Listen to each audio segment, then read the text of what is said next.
I'm squirming tonight. It looks somebody swapped my seat out. I feel like I'm sitting on top of the microphone. So, all right, let's start. Jay, if you'll give us roll call. Town of Vidalia, Board of Aldermen roll call for a regular meeting of the Mayor and Board of Aldermen dated November 12, 2019. Alderman Betts. Present. Alderwoman Joy. Present. Alderman Gardner. Here. Alderman McCoy. Present. Alderman Probst. Here. Mayor, let the record show a quorum of the board is present.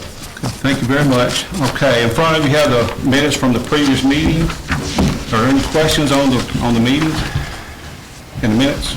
I make a motion to approve. Motion made to approve. Is there a second? Second. Second by Alderman Betts. All in favor say aye. Aye. Okay, item number 1 on our agenda is a review of our financial statement for September 2019. And I'm our CPA, Ms. Deborah Moak. The financials have been given to the aldermen and to the department heads. They include the balance sheet as of September the 30th, the statement of revenues, expenditures, and changes in fund balances for the 3 months ending September 30th, a budget to actual comparison by fund, and a detailed budget to actual comparison by department. In summary, the town has $6.2 million in cash, $3.8 million in investments, $33.4 million in total assets, and $5.3 million in total liabilities for a fund balance of $28.1 million. The statement of revenues, expenses and changes in fund balance for the 3 months ending September 30th indicates that the combined revenues are at $8.5 million, which is at 23% of the total budget.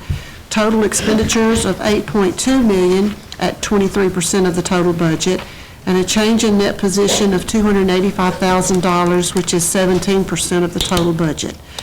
Hydro royalties receivable for the quarter were $3.5 million, which are down from the previous quarter of $4.5 million, but they're up from the previous year by $589,000. Hydro rebates of $795,000 are included in the net change, which is up 100% from the previous year and 32.5% over year 2017. Only $273,000 of the $3.6 million in capital outlay budget has been expended through September the 30th. Sales tax revenues for the month of October have come in with an increase of $105,000 over the same time last year, primarily due to the equipment purchases at the new industrial facilities, which will show up on the October financials. So, Okay. I would like to say that since that time, we have gotten that rebate, and I think our cash we had in deposits in CDs totaled $13 million, so that's a positive. Also, looking at the financial figures in there, looking through, I want to commend our departments and our department heads. Y'all are running a tight ship. It looks like everything is actually kind of under budget to this date. You know, a lot of the things, you have a couple, items you can pick that, or you could ask a question about, but it's, overall, they're very, very, very favorable. So I'd like to thank them for doing a good job running their department. So, is there any questions on the financial report? Okay, let's move on to the occupational license. And the first one we have is Miss Christy McGuire, the Sweet Gypsy. Is she here?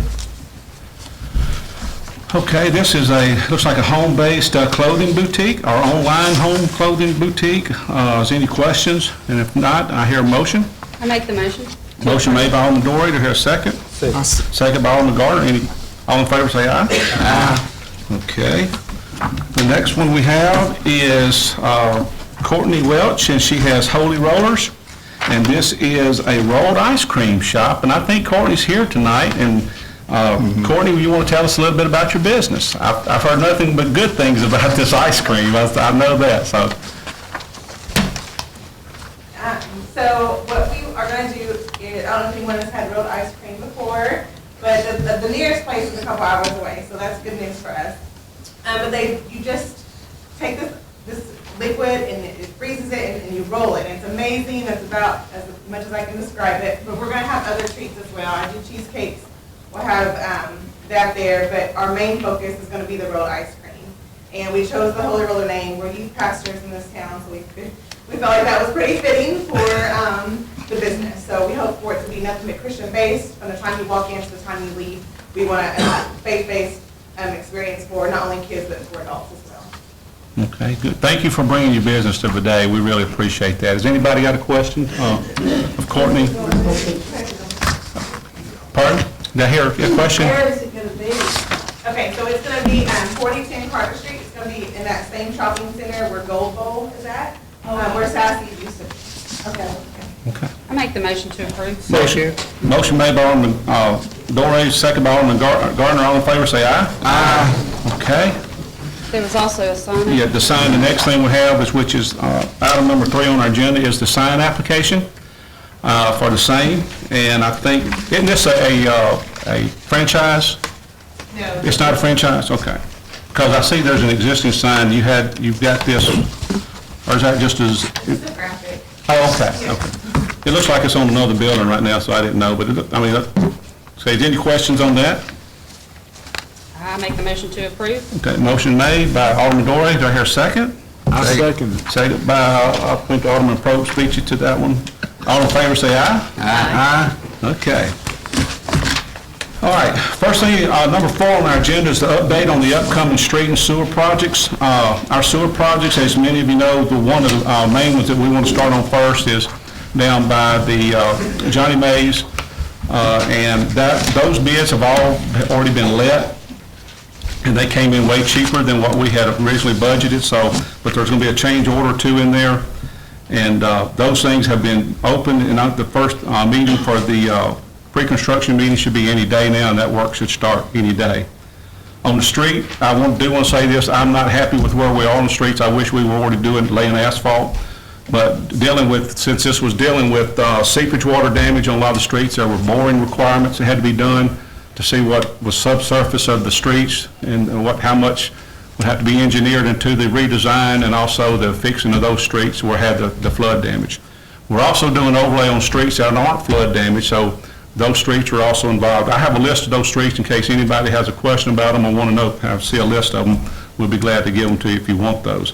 But those bids will be opened on November the 21st of this month. So is there any questions on that? We have met with FEMA and GOSEF. Deborah and I met with them last week. Was it last week? And basically what they're saying is that the things that we have turned in, which is dealing with substations, not substations, sewer stations, also maybe pump stations as well. They talk like those things are definitely in the conversation for us to get some funding for. So we're just waiting on that. That process could be, we can go ahead and start on a lot of these things, and in the past, you couldn't start on a project and you would lose that funding, but now they're telling us if you have something you need to fix it, and that's not going to hurt your funding, you can get it, and you just apply it back to your cost of the project. So that was a good thing, I thought. So is there any questions anybody have on that particular item? Can the alderman be emailed the list of streets? Yeah, Jay, if you want to make a list of that, just if you'll Thank you. email that list. And also, as far as priority, because we had some where priority was way high versus some of the other ones that we. And Alderman McCoy, I will tell you that the truck route, Riverside and Miller Street is the priority. That's where we want to start, because those took a lot of damage. Linden is also involved in that, complete. Again, the list, there's several I could run through right quick that it's just coming top of my head. John Dale Drive, all the way from probably the school board or fire station all the way to the levee is going to be redone. Riverside. Riverside is going to be, we have, I think, Miller Street, Apple Street's complete overlay, a large portion of Peach Street in the Orchard is going to be overlaid. Elm Street, for sure, is going to be a complete overlay, and portions up into the new subdivision of Alabama. So there's several on this list, so if anybody would like to see that list, I'll certainly be glad to give those to any of the residents that want that, so. Okay, update on the Carter Street overlay, which is a state project. The town does not have control on where they put their buoys up or any of that kind of information. We strictly appreciative to the state for them coming in and fixing our highway. This is an 80-day project that right now they're saying that they have 6 or 7 days, finished days that they have into the job right now. They said with a town our size, we have a lot of turnouts, what they call turnouts or turn-ins that they have to mill and go back and overlay.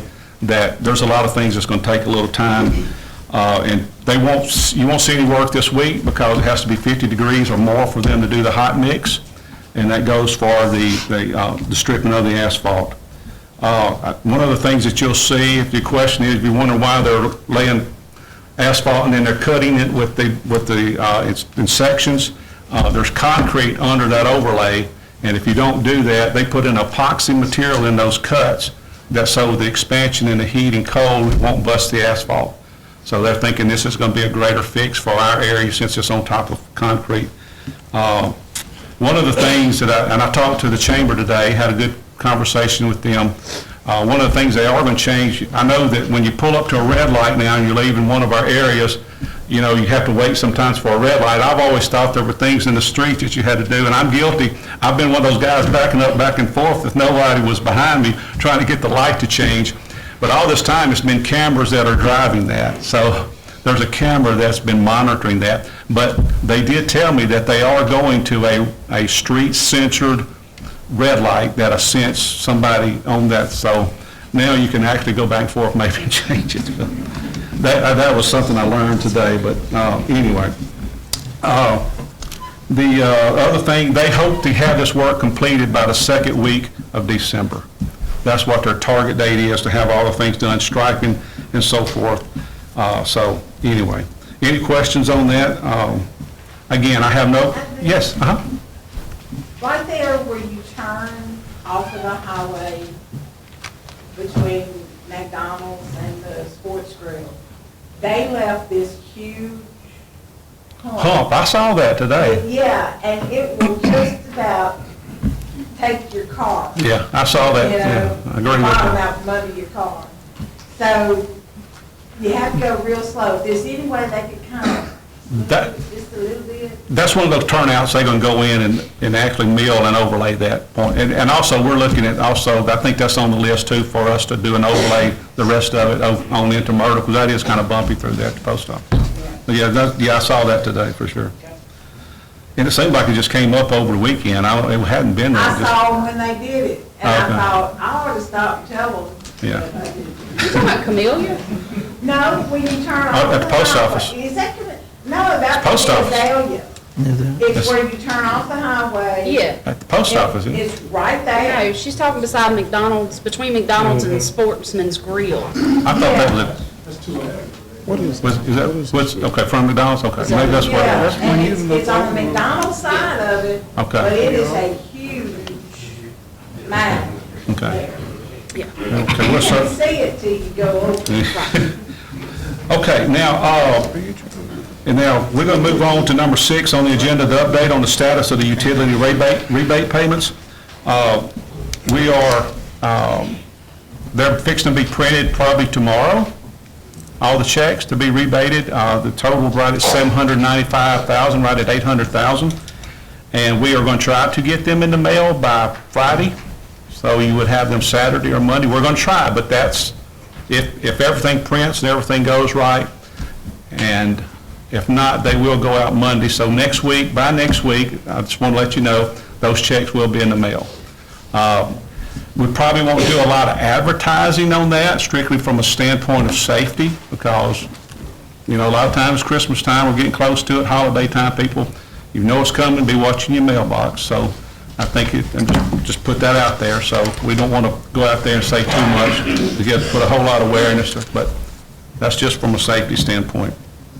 Any questions on the rebate payments? One of the things, just for information, if somebody you don't get a check and you do pay us utilities, call us, because if there's, some people won't get one if there's an amount due on a bill after a certain date. So if you have a question about that, give us a call. We'd be glad to update you on that. Any questions?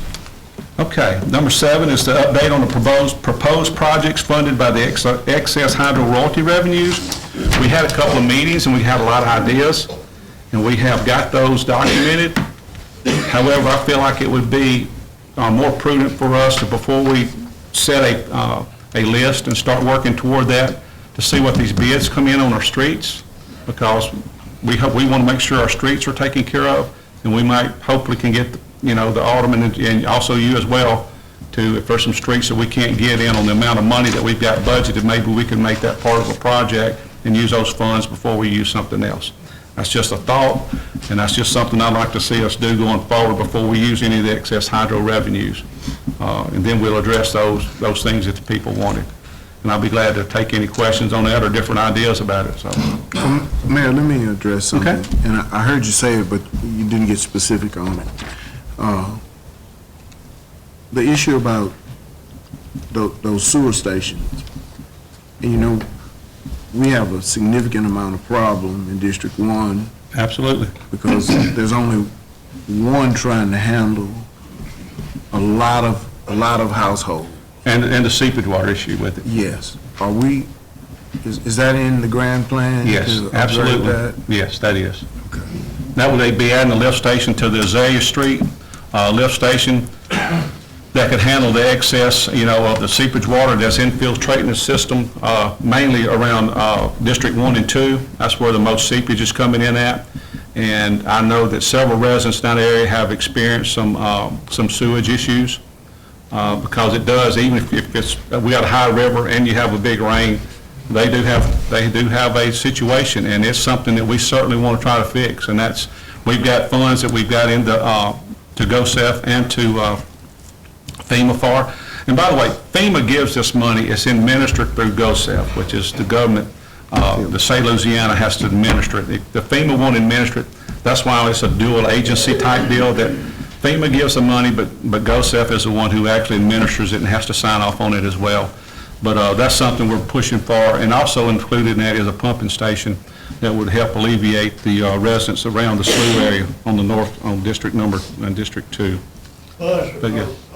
Could I ask a question? Sure. I'm sorry. I'm sorry, go ahead. She had her. It's okay. Yes, ma'am. You said that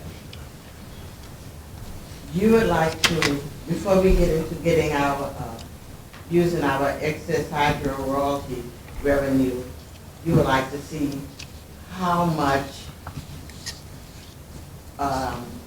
money would have to go towards the streets. Isn't that what you said? Yes, I mean, before we Before obligate. we get our, No, not before you get your rebate. No, that's. I'm not talking about rebate. Okay, But the other things that we talked about, right, that's correct. playground, stuff like that. Right, that's correct. Was there a game plan for the street repairs that did not include the excess hydro royalties? That you wouldn't touch those and continue to fix the streets?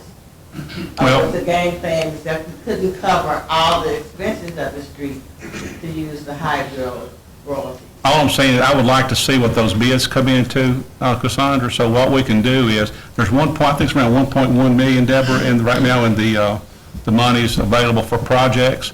I would like to see us make sure that we fix our streets before we go into a project that is something, you know, whatever, you know, the people in the council decides. I would like for us to make sure that we get our streets taken care of first, and make sure we have monies available for that. Because I don't want to obligate too much of that, and then we don't have money to fix a street that somebody's having to travel on every day. That's, I I mean, that's understand just, what you're saying, and our streets do need repairing. But sometimes, we would like to see us get something, and the streets have been way overdue. I agree. And after this past year of seepage water, yes, it's critical, we need to get them fixed, and that's what we're going to do, that's why we're talking about it, so. But I would want to see, and I still say some of the royalties should be given to some of the projects that we like to see. And they will be, Okay. but they will be, but, and the council's going to have the final say on it. I think it would not be prudent of us if we obligated those funds and people have a street that they're having to drive on, like, for example, over on Elm Street, if they're standing there, we run out of funds, just budgeted to fix that, and that street hadn't got fixed, which is one of the priorities too, by the way, then we shouldn't be doing anything else with that money till we get those streets that are in good shape. But we do have priority streets, and if you follow that, I just can't see us exhausting all of the hydro royalties. Again, I'm just saying, I can't obligate those, I can't do that. I'm just telling you, before we address that, it'll be something, we'll come back to the people and say, hey, you know, those people that live on that street will have a very hard problem with us building something, you know, and their streets tore up. But I think at that point, that we'll just let those people at that time decide what they want to do with the money, and ask all of them, hey, look, please get my street fixed before we put in whatever we put in, another basketball court, or put in another tent, whatever we might do. I think we should make sure that we have our infrastructure, you know, things that needs to be done. Mr. Ainsworth? Cassandra kind of beat me to the punch. That was partially my question. But, of course, we added another $500,000 to what has been originally budgeted for streets, hopefully to cover them all. My question is, if bids are being taken November 21st, that leaves roughly 7 months until the end of the fiscal period. Will all the streets be done simultaneously, or will they fall in a specific order that's very likely to exceed this fiscal period? And therefore, maybe the monies won't all be spent. And, you know, it doesn't seem quite right to hold back a decision on the special projects based on your already having budgeted what you thought would be an appropriate amount. I think the 21st is not too far off, and we can make that decision at that time. But no, the streets, once they start the project, they will have a date. I mean, no, they will be simultaneously fixed. No, they won't stop. Well, you gave me a street list, and of course, the only thing beyond that street list is recently a hole developed because of water problems on Cross Street, and there was a kind of a temporary repair put there. Hopefully, the street budget will cover also repairs. It will. That more permanently. Right. And we're going to start on those. We did have someone in our street department had heart trouble, and we are going to be looking at trying to, you know, work around that, because he was one of the main ones that worked with that hot mix and the mix to fill in these holes. But we want to fix them right. We want to make sure we have the personnel and the ability to fix them right. But we're going to start doing that. But after, we'll know more the first meeting in December this year, more about that. So anyway. Okay. Let me add something to that. Sound is, your question was, can we do all the streets at the same time? No, is it your plan to do all the streets at the same time? Or would you put them in a sequence order such that you might exceed this fiscal period, and therefore the monies wouldn't be spent, but you'd have to budget for next year for street repair if it did get into that year? That's budgeted this year. It's been a long time since there have been street repairs. But typically what's done, because the flow of traffic for school traffic, that has to be adjusted. You know, the time frame in which you can work on certain streets has to be adjusted. So, yes, some streets that have a minimal amount of traffic on them, they'll be addressed.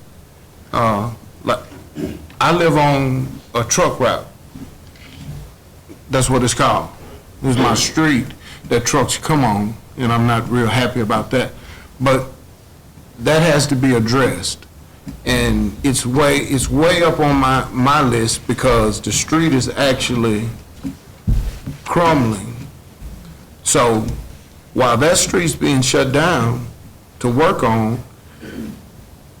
another truck route, which I can't wait to see where it's going to be, that we might leave it there once we get it fixed.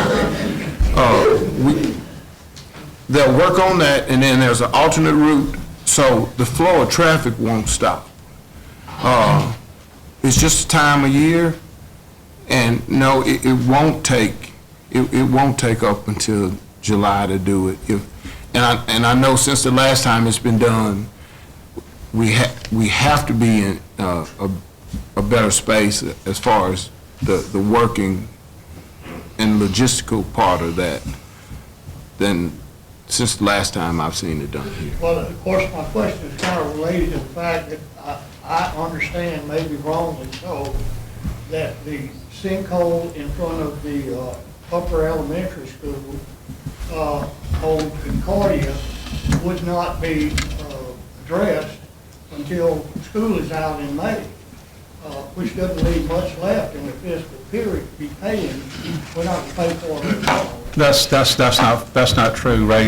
More accurate on that, we're waiting on when the street company is in, that's going to do the overlay. Okay. That is, our utility department has advised us that is a very, very deep sewage line. It's 18 feet deep, and we don't have the ability to go down. We don't have the equipment to go down and shoot that and see what that is and how much of it's in bad shape. We believe that one of those companies here doing the sewage work's going to come in, and we're going to let them come in while they're here and let them tell us what that means. They have the equipment to go down that deep and look at that line. That's why it's still there, but we don't feel like, to even put something there as far as asphalt, or I mean, not asphalt, but the rock and all, to move those barriers would be safe, knowing how deep that is, until we can identify what's under there. Well, I So think that's- all about timing, Bud. Are you gonna wait till May to dig your hole? No. Okay. Okay, when this sewage work, the people's gonna be doing the sewer work on the repairs we've got right now. We're gonna get them to come and shoot that and tell us what they think it needs down there. We don't wanna start digging, we have to keep digging and digging, then we have a mess. Well, that portion of Concordia is on your street list, is it not? That's to be fixed, yes, that is to be To be fixed. overlaid under the current street budget. It will be fixed, okay. All right, any other questions on that? I have a question. Yes, ma'am. Speaking of the substation for the sewage, will there be one near the South Oak and South Hickory Street? The lift station they're talking about would be at the Azalea plant, and that's what they are telling us it would take to fix the issue. What's happening is that one lift station does not have the capacity to take, to handle that sewer coming from the seepage water, coming from District 1 and 2 from the other lift stations, because it's sending it's sending river water in addition, trying to process in addition to our regular sewage water treatment.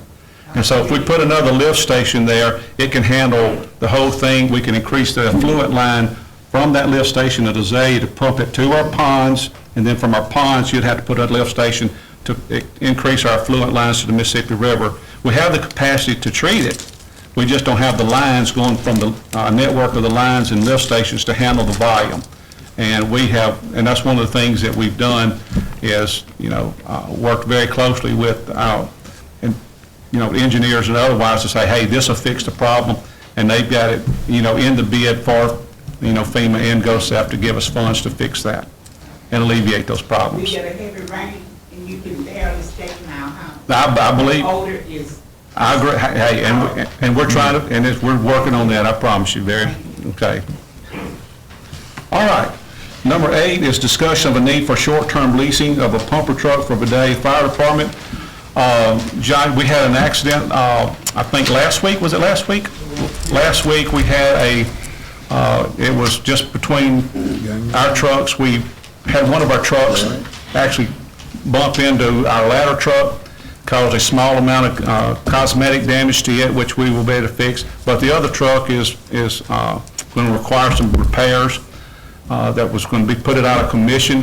We have a fire rating coming up next year where they're going to be coming in, and what they do, they look at Johnny, I'm going to allude to this, but I told them, do whatever you have to do to get that truck replaced, because we don't want to do anything that would jeopardize us in our fire rating for this next year when PIAL comes in and does their rating for Vidalia. So Johnny, you want to elaborate on the need for this?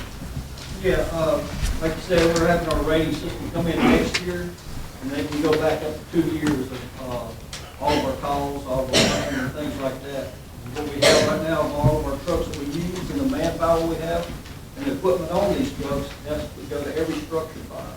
And if we don't have it on the structure fires, we lose points on it. And we don't work this hard to get where we're at now, hopefully going a little better. We don't want to lose it just because we have one truck out of commission for a couple of months. And we can do a lease program right now for another truck identical to the one that's damaged. And we can lease it for 60 days and put our equipment on it and use it right now and have it going on all these calls when we get them. Okay, anybody got any questions? That cost, by the way, the cheapest bid we got on it, we did put bids out, was 11,500. 500. The closest one to that was 13,000, so. Yes, sir. Question? Did you say that this accident, chief, the two fire trucks collided with each other? Well, one was, they were on a emergency call, and the ladder truck was already there on the scene and parked. The other guy pulled behind him, and he seen that the incident was a couple of houses up, so he was going to come out and go around, and he didn't allow for the amount that he went around. And so you don't know that what you call an accident, because the guy that was driving, he works with us, and he also works with the district fire department, which is on Airport Road, so he's got many hours behind the wheel. It didn't calculate it right. It sounds like he needs some additional training. You're right. He's had that already. But we followed protocol, accident protocol for our town. Everything was handled and done, and all the reports written, and all that's been submitted. One question I got is, does the insurance have any coverage of a vehicle? Do we get any reimbursement from that possibly? Have we got any quotes back yet on a repair?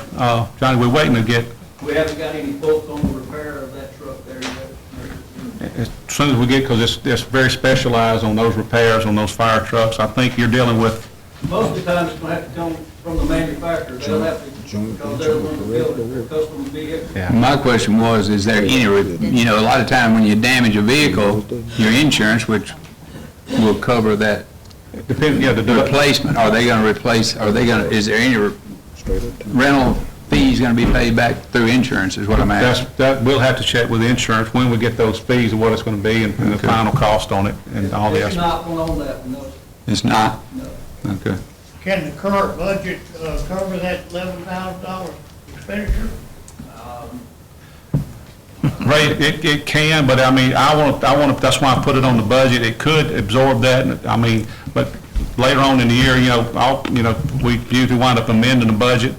When some of these things come up that we did add to it, that way everybody's aware of it. Hey, look, we did have this that we approved throughout the year that came up. We wasn't expecting this, and it's unexpected, and that's why I'm bringing it. We don't usually, we try to cut it as close as we can on our budgets, and we don't add like a 10% overhead just in case something happens. We try to go with what we had from the years before, but you can't think of an accident going to happen and how much it's going to cost.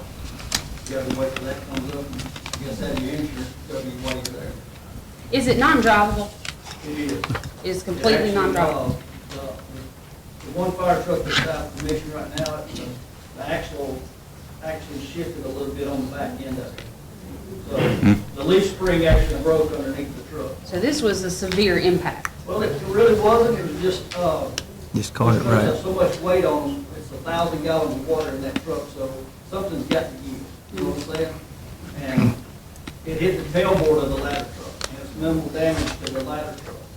But it hit the rim of the tire, the back tire is what it done, and it shifted that axle.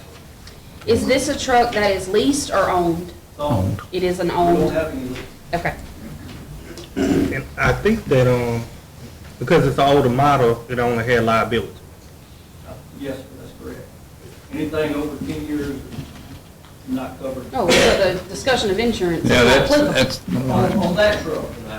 Only on the ladder truck? well, that's what I was talking about whenever I said replacement for the vehicle that was injured. Most of the time you have a replacement for that, but that's due to the liability only.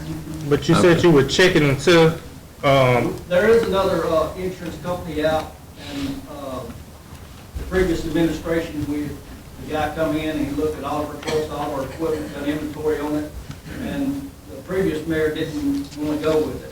But a lot of fire departments do go with it, and they do cover even equipment that's on a fire truck. If it gets damaged or broke or burnt, what have you, it covers that product right then and there. And once you get, say that fire truck, it's, I mean, you're looking at it's a 19-year-old truck, the one we're talking about that's damaged.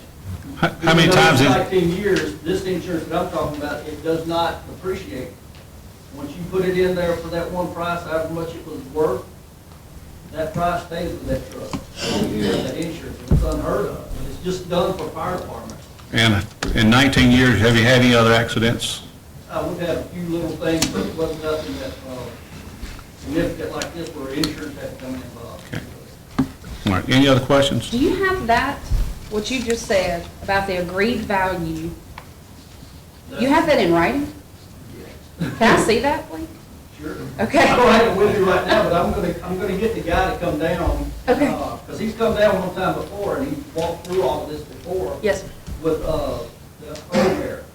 Right. And he said it was a great deal, but then after it was all said and done, he said he didn't want to do it because everything was covered under an umbrella of one thing with the city, and he didn't want to have pieces of it over here and a piece over there. May I please be invited to that meeting? Sure. Thank you. I'd love for you to be there. Maybe you can ask the questions that we might not think. Yeah, yeah, I need to, Bo, you understand that, right? You would know a little more about that. The fire district has that insurance right now. Yeah. already. Okay. Sorry, that was a little sidestep there, but that piqued my interest.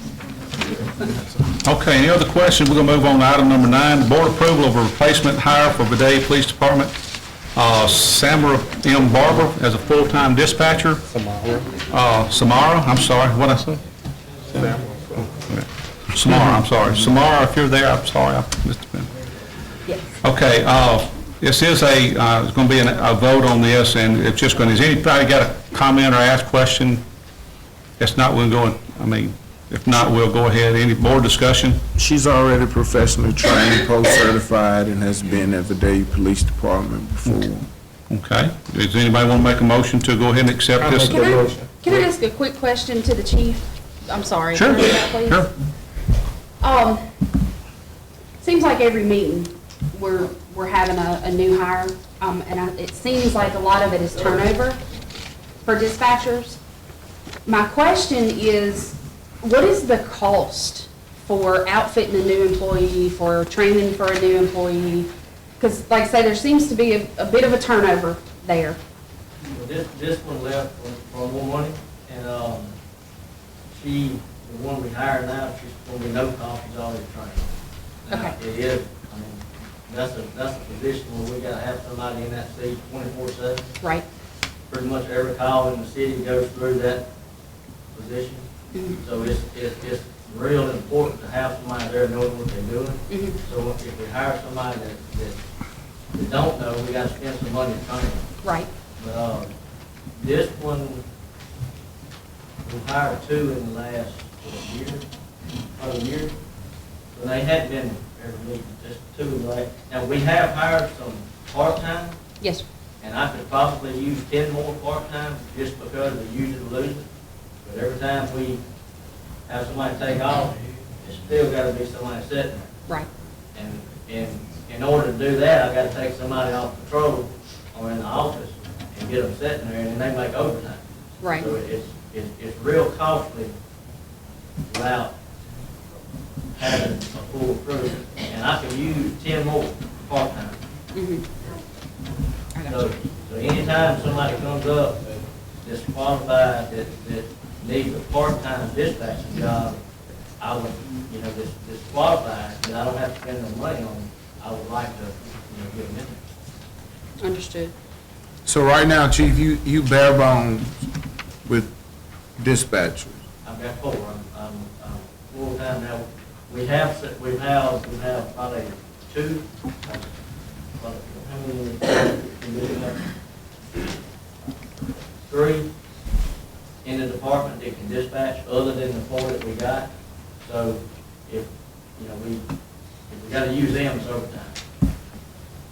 And we have about 2 part-time, but they also have other jobs elsewhere, so we gotta, if they working, they can't always come.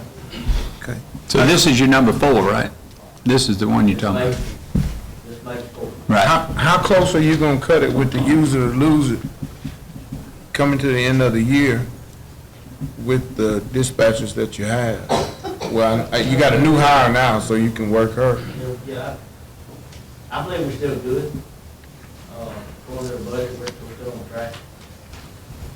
I saw a member of one of the other departments nod his head instantly when you said that about use it or lose it. Has that been detrimental to the employees? To our department, I don't think we're saving any money doing it. Because of the need for overtime being We're- paid? We're spending more money doing the use and lose than I believe we would. Now they're having to take all of their vacation hours, and when they take it, we still gotta replace that position, and it's costing us overtime. Us in the fire department is different than most places, you know, where somebody takes off, they just take off. Right. We gotta replace it. You know, Right. and I'm gonna continue to say that we don't need to use it, lose it in our department, and I'm sure Chief will say the same thing. I'm sure citywide, the employees. What do you think, Lee? Sorry? What's your thoughts? Well, my issue I'm going through now is we got some people that's, we're gonna have to start really, everybody's got to take off between now and January 1st. So it's just kind of, we're going to be running shorthanded. I would like to explain why we use the use it or lose it.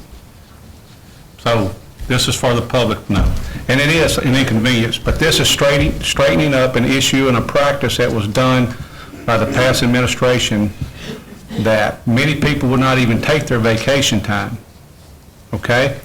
And vacations, I don't know, I used to have an employer that I worked for 23 years, and when they scheduled you a vacation, they gave you vacation time, you was required to take, and back in the day, banking days, sometimes you were required to take your if you had 2 weeks, you had to take them sometime, those 2 weeks together. You wasn't given, it wasn't any kind of leniency given on these things.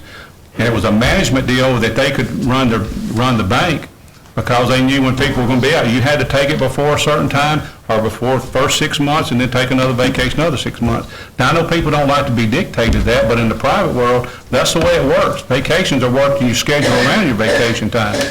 You work those things, and those things are managed to where you can run your departments. What was happening is there would be people that didn't want to go on vacation. They saved up, when I tell you literally months of vacation time, and when they got close to the end of the deal, well, guess what? The town owed them a pot of money.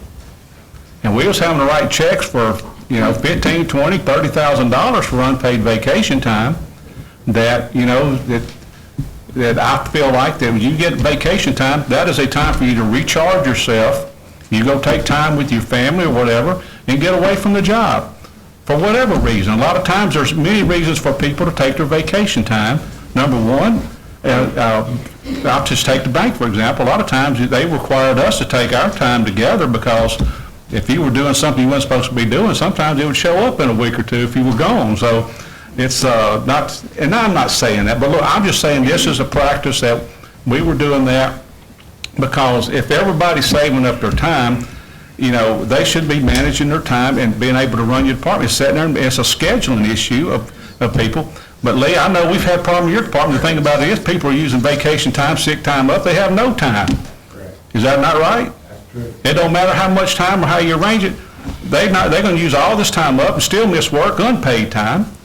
When, so if we're going to talk about it, we'll talk about it. Of course, I don't want to get off on that, but we're getting off our agenda. But I'm just telling you that the use it or lose it deal is something we implemented that was recommended for us to start putting into place. Those people who had been here and accumulated all that time, they didn't lose it, but as a municipality, we felt like you've got vacation time, you should take it. That's the time you should take to recharge yourself, refresh yourself, go spend time with your family on vacation, whether it's to spend time with your family on a vacation, whatever. That's what it's for, and that's what we're encouraging and people to use it. And that way, we're not accumulating a big liability one day we're going to have to write a check for. And it's spread out, over the course of your employment. And that's my feelings on it. People have other different feelings, but I feel like for the best, for moving our town forward and getting established practices, that's one of the things we're doing to try to get these practices established the way it should be done, and not just do something that's completely off the wall and let people accumulate all this time, because it starts bringing up a bunch of issues, a lot of issues about far as because those people, they show up, and some of them, I can tell you, some people almost had a year of vacation time show up, and it's a year before they retire. They want to leave the job for a year, get paid full salary, get paid full insurance, and they're not even showing up to work. Get your head around that. And that's what was happening. People had that much vacation time saved up, and you were going to have to hire somebody, pay those people to be there, because they're not going to be there, okay? Maybe back under the old mayor's way, he had enough people running around doing nothing that maybe you could fill in for those people, but we run in a better ship than now. And you can't sit there and hire somebody to be there for a year, not be there for a year, and pay them insurance and all their benefits for a year, and they don't even show up to work because they're on vacation. And that's some of the things that we got straightened out, and we're doing. I'm sorry it's an inconvenience, but I feel like that is a management deal, whoever the department head is, to handle that amongst your employees, to make sure you cover your thing, and people schedule their vacations in a good way, the same way the private industry does. That's my feelings on it. I might be wrong. Can I say one thing? Sure, go ahead. And it wasn't instituted as a save money measure, as far as whether you have to pay overtime versus whatever it is, when it costs more or not. It was instituted for a savings of creating a large liability to the town. That was what the detriment of the old way was, is that you created a huge liability that you never knew when you were going to have to pay for. This way, you don't have that. But you got to have somebody work a few hours, and it costs as much this way or a little more this way. That's not one issue. It's about managing it based on the number of people you have, and like Lee, people just have to be told, take so much this part of it, take so much that part of it. Okay, I don't want to. I want to say something. That's good when you come into it after it's been a policy set. But there's also ways to where you can set a minimum that you can carry over too.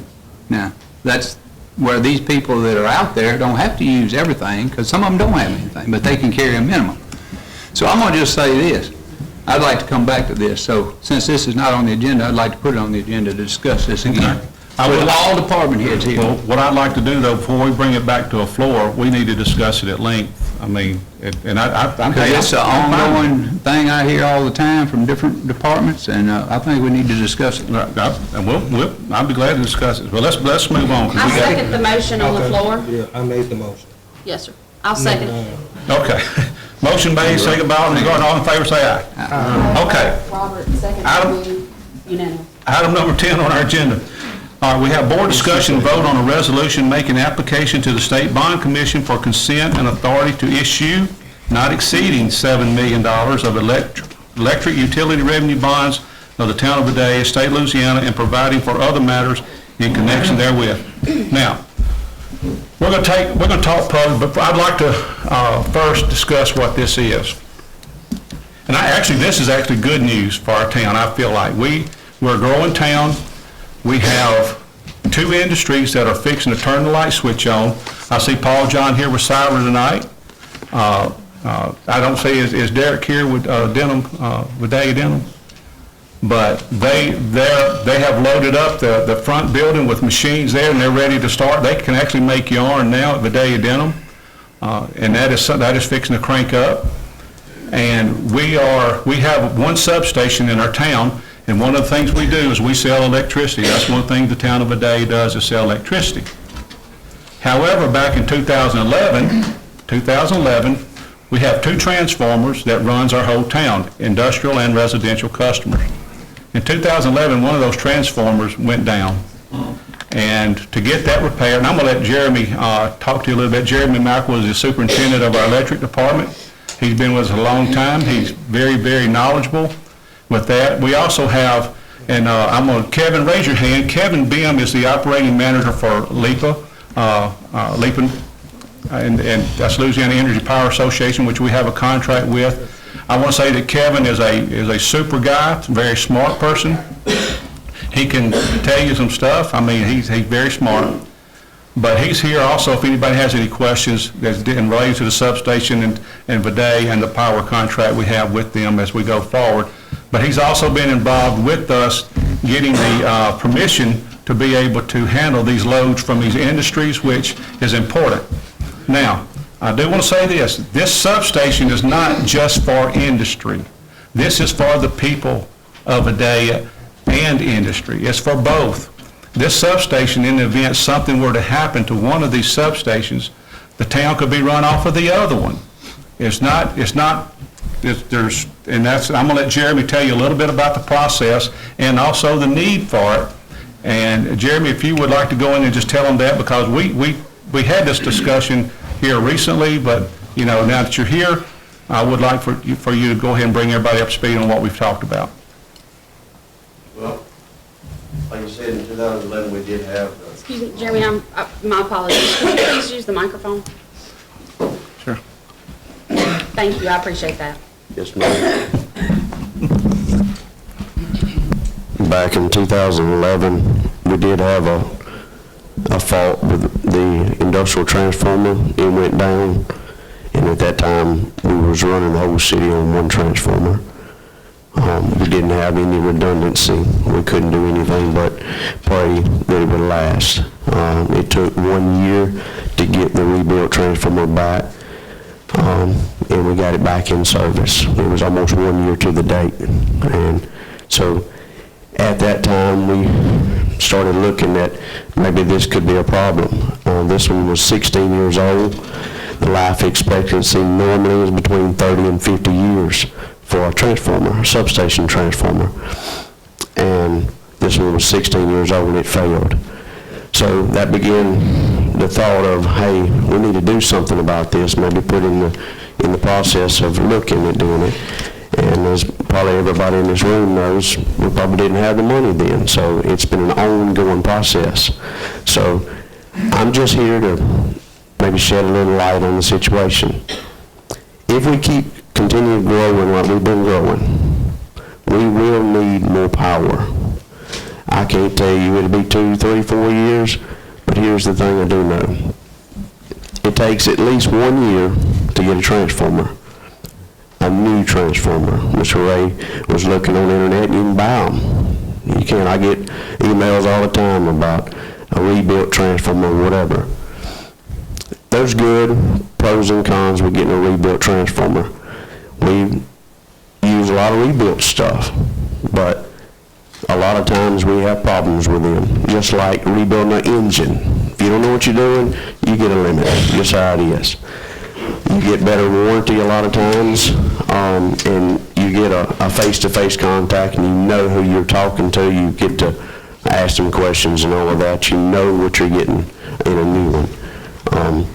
But one of the things that I want to bring to the table is it's going to take us about 2 years, minimum 2 years, to get a substation online. I can't tell you about the monies, anything like that, but what I can tell you is the nuts and bolts of it. You're looking at a year or so, a year to a year and a half for a transformer. Then you're looking at 6 months to a year for the where everything's going to be, the substation yard, the relaying, all of the nuts and bolts there on the site.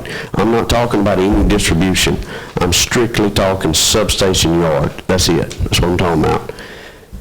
In that 2 to 3 years that we're looking out, because we've got a lot of industry coming online, like the mayor said, throwing the switch on. And by their projections, that's what we got to go on. In the next 2 years, we're going to be topped out on the industrial transformer. We're going to be to the point to where we're not going to be able to do anything else. So it's y'all's decision, not mine, y'all's. What are we going to do from here? I'm just here to shed some light on it. I think that we need to do something. We need to be proactive and look far enough ahead into the future, because if we don't, we're going to get to a point where we don't have the power to bring new industries and new businesses, mom and pops like you call them. And I believe in that. Just like urgent care, all the new houses that Justin Lees is putting on, all of this, a lot of new growth. I agree with y'all. It is a big expense, but we need to look into the future and see what we need and discuss it.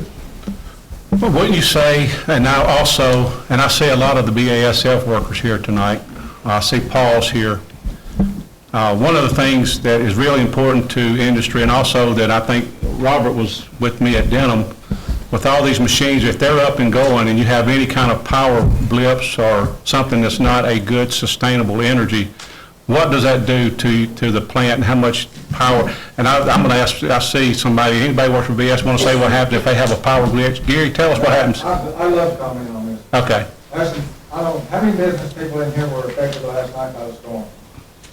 You're a business person, right? I wasn't in my office, I don't know if it was, Exactly. if the electricity went off. We had an electrician spent 8 hours working yesterday. He spent 9 hours last night working because lack of power. Mhm. When the power goes out at our plant, we have the equipment back up, stop up. Me and 2 other guys worked today on a piece of equipment because of power dip last night. To get a piece of equipment back up and going. That's 8 hours of production we lost today. This guy right here is fixing to open a business. He don't have the power right now, I can guarantee it.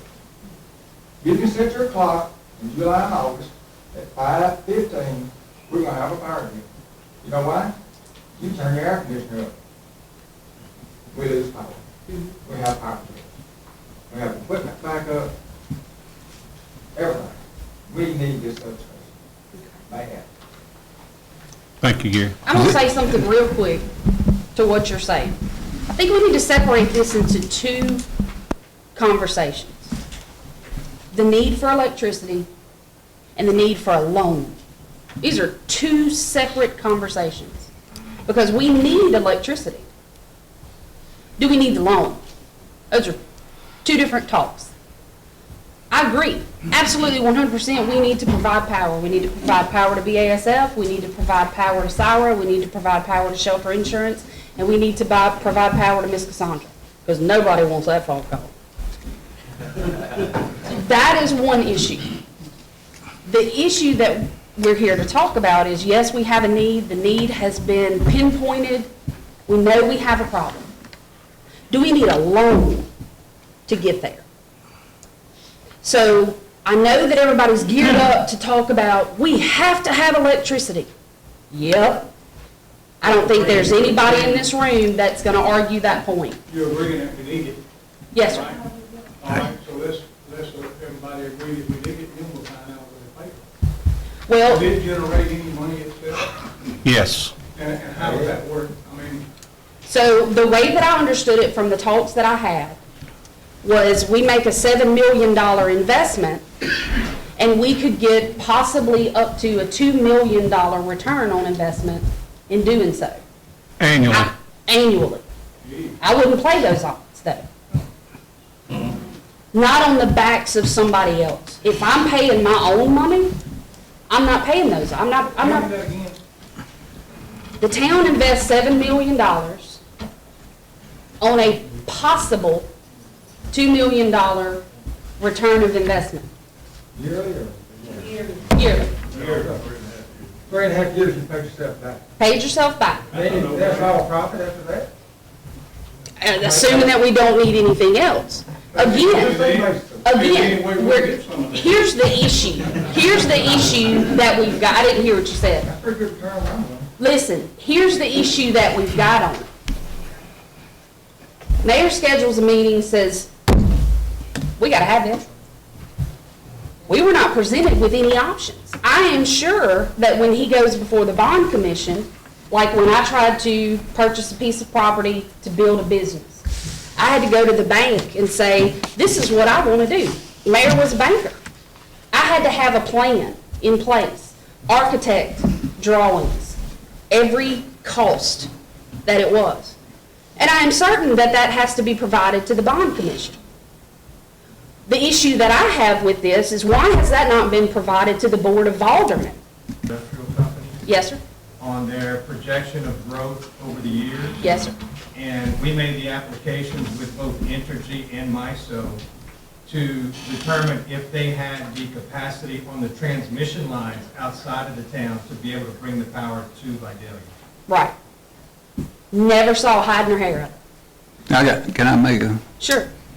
how long ago did you make that assessment?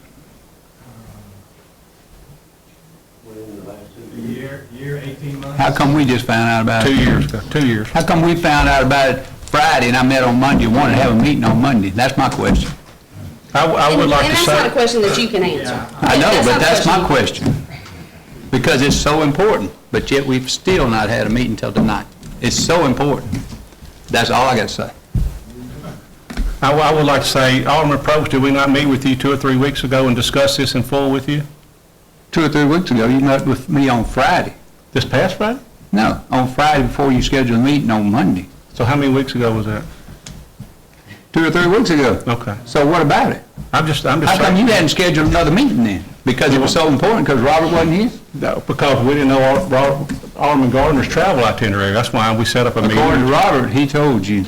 After the meeting had been set. That's all I got to say. Okay. It's done. I mean, it's done. That's, anyway, I don't want to get sidetracked. And on shame on misinformation. me, but shame on you. So we're going to shame because that's a public comment in the paper that I didn't appreciate. That's all I got to say. Okay. Jeremy, Okay. could we, instead of doing an entire substation, could we add transformers to the existing substation that we have that would give us some of the MVA that is required? Because in the meeting that I had with you, you said what the plan was to add 2 15 MVA transformers that would give us 30 MVA at the industrial complex. That's what we have now, existing. You have- I told you we're going to add 220, that was the project. So we're going to add 220 MVAs. That was the scope of what they did and Brooks Harbor did. Okay. That's what they deemed would be the best. Right, and then leaving a potential for a third, are my notes correct on that? That is correct. Okay. Yes, ma'am. So when we're talking about, like we have a dip in power, it takes 2 years to build these substations. How long would it take if we were to purchase a transformer? Would it take that same extended period of time at the same drastic cost to add a transformer? Rather, and still plan for the future for the substation as the other industries ramp up their production and ramp up in their phases. Could we do the transformer instead for an immediate assistance? And I think I asked you the same question earlier today. We studied that over 2 years ago, when we first found out about the situation developing. Mm-hmm. And we got with Brooks Harbor, and we looked at just what you're talking about. We went through the same thought process. Okay. So what could we do, cheapest way to get some, this is before the new industries came around. Right. What could we do to increase capacity where we could handle a future load, still hopefully have enough of port and some expansion, and not spend a ton of money? It's still expensive. I believe it was close to $2 million to do that. Now, and that's still a length of time to get it done. Well, when the new industry came along and the future capacity then was greater than what that could accomplish, rather than spend that and then spend more money on top of that, we thought we'd just take that $2 million and put it into the money that's needed to put in the new substation, and will give us capacity for everybody and growth for everything for a long time in the future. That's what we think the process. Now, in my notes, Jeremy, from the meeting that we all had, and I'm gonna try to quote it exactly so I don't make a mistake, but it's in shorthand, so. All industrial will come off of the new one, leaving the existing on the town and BASF. Correct. Will that cause BASF to continue to dip? It should not, no matter, because they'll be on their own transformer. Right now, the reason why they dipped is because Denham had a fault on their line. Uh-huh. And if they're tied together on the same transformer, same breaker. Gotcha. We don't have the capacity to separate them. That's the problem. That in lies the problem. But we're gonna keep the BASF. If we kept BASF right there on that one, Uh-huh. on that transformer, we have redundancy for BASF only right now. Okay. Okay? Because we can feed it off of the city transformer. Yep. And we have done that, and also off of the industrial transformer. Gotcha. It's the only one we were able to do that with, okay? With the, what I call the rubber plant line, okay? That's a 10 to 12 megawatt line. If we choose the engineers think so, we could actually take and put Denham using that existing line off the new substation. Okay. BASF would be on its own transformer. In that, if something went down with the city transformer, the city, not the industrial, okay? Gotcha. Now we're running everything on the industrial. We would have the capacity, just with BASF on the one transformer, to put the city and BASF on the same transformer, redundancy. Because they have that dual Yes, ma'am. plug, I'm gonna call it, Yes, ma'am. layman's term. But anything else goes on with any other industrial, commercial, anything, we won't be able to do that. Right? We won't have that option. Okay. Because we're going to exceed that capacity of that one transformer. Right now, I'm to understand that the town has like a 360, right? A full circuit, so that you can plug it here and here and fix this, and not everybody loses power. Outside, yes ma'am. I can do it somewhat inside the substation, but a lot of it I do outside on the line. Gotcha. With this new substation, would you complete that circuit again, or they will have their own circuit entity? They would have their own circuits. Yep. Each one would come out of a different breaker. Uh-huh. That way they would see if something like that happened last night, they would, each one of them wouldn't see that. That's the way we have designed it. And when I say I mean us all together. The engineers, I put a little bit into it, but because after 20 years, you kind of see what goes on with this stuff. And if BASF is having problems, and it ain't them, and you look over, and it was Fruit of Loom at the time, a coon got in, whatever, it knocked them both out. So you want to separate that. That's just the best way to do it. At your house, you have a breaker panel, and each breaker, each circuit is on its own breaker. That's all we're trying to do. I got you. Would you say, Jeremy, that just adding a transformer that is a Band-Aid fix rather than us fixing a problem and taking us on into the future, would that be a good, that's kind of crude? It's a fast Band-Aid, Mayor. There's no redundancy. There is none. What's going to happen is, here's the problem with putting a new transformer at the existing. You can do that. Yes, ma'am, not a problem. Only problem is you don't have anything coming out of that substation except that rubber plant line, as I call it, going back toward South. Okay? So that steel is only capacity for 10 to 12 megawatts. That's it, that line. And if a tree goes across it, it's done. Everything out there is gone. Okay? At least with that other substation, we could have redundancy back to the city. Even if the tree crosses it, I get that. But you're not putting all your eggs in one basket, man. That's what I'm trying to say. Right. Yeah, I would like to say, I think, from what I heard earlier, I think everybody's in agreement as far as the need for it, and I think the payment part of it is and the loan part is what we should be discussing. I'd like to address that and make these comments and also fact. Number one, this is not going to increase and be on the backs of the people, because right now, the people have been paying these fixed costs for our electric system now. We have the best electrical utility services, bar none, all across the whole country. I'd put anybody up against us, and they're going to fall behind. We set the bar on that. But the people, with a fixed amount of people in here, and customers have been paying this expense, because we have a set number of people working in here who are highly trained. We have the overhead dealing with the trucks and equipment for them to keep them safe, to working on all this stuff. What we've done is we, through hard work, are growing as a town. And this is a good thing. That's why I told you at the beginning, y'all, this is good stuff. This is because we're growing. This is a growing pain, and this is something we have to have. It's not going to cost the existing customers anything. You're not going to lose your rebate. It's not going to cost you your future rebates. It's not going to cause your electricity bill to go up. We're going to pay for this out of the revenues from our new clients, our new customers, our industrial people.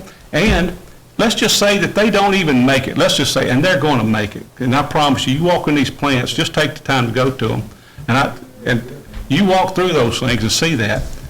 And the monies that the town's going to generate off that, in 2 or 3 years, When it comes time, we're asking for $7 million. You're not borrowing $7 million today. You heard them say it's 2 years to get the equipment that you need to build the substation. 2 years to get it. So what we're saying is, there's going to be some touch-and-go moments if they get up and go to ramp it up, or BASF want to expand or increase it, they call us up, say, hey, we want to do this, can you do it? Guess what we've got to tell them right now? We can't do it. If we get somebody who wants to come buy some of our industrial park property, they want to put in a plant, well, guess what? We can't get them. If LED comes in, or the state wants to come in, they have a client, hey, Buzz, somebody's wanting to come here that's going to have a port access, good water, good sustainable electricity, guess what? Oh, we can't give them the power. They scratched Vidalia off the list. I don't know about you, but when I ran, this is not just for industry. I'm doing this for the people, because one of the things that our people have been saying, and we've heard it across the river, we've heard it in our parish, what is our problem? Everybody has wanted JOBS, jobs. And we have done worked hard to get these in here. And now, I'm telling you, it's not going to cost the people extra on their utility bills. It's not. In fact, it's going to help be a vehicle to help bring your bill down, because we're going to take these revenues from these companies, and also the other people. More people are getting on. That's going to increase our revenues, so we can give a break back to our people. So we got more people sharing in that fixed cost of our trucks and men. We're not taking on more crews. We're not taking on more trucks. We have got a wonderful utility department that's taking us, keeping us going.